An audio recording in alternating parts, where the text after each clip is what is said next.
உங்க அப்பாக்கு உங்க அத்தைய ரொம்ப பிடிக்கும். தங்கச்சி மேல ரொம்ப பிரியமா இருந்தாரு. அப்ப உங்க அத்தை தீபா ஸ்டீஃபன் ஒருத்தரை லவ் பண்ணா. ஒரு நாள் வீட்ல யாருக்கும் தெரியாம அவனை கல்யாணம் பண்ணிட்டு வந்து நின்னா.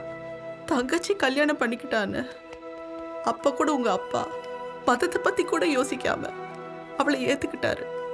ஸ்டீஃபனோட குடும்பத்துல சொல்லிக்க யாருமே இல்லை.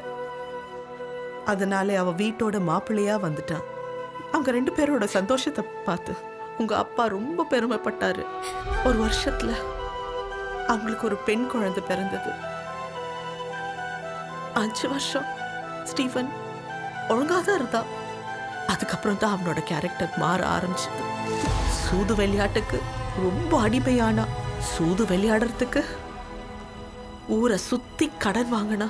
அந்த கடைக்காரங்க எல்லாம் நம்ம வீட்டு முன்னால வந்து நின்று பிரச்சனை பண்ணாங்க.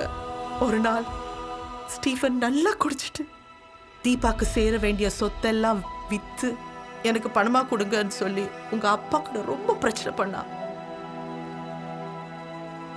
உங்க அப்பா அதுக்கு ஒத்துக்கல. அதனால கோபமான ஸ்டீஃபன் உங்க அப்பா வீட்டுல இல்லாத டைம்ல வந்து உங்க அத்தை தீபா கூட தகராறு பண்ணா. மாசமா இருந்த தீபாவையும் அவளோட 5 வயசு குழந்தையும் கொலை பண்ணிட்டு அவனும் தற்கொலை பண்ணிக்கிட்டான்.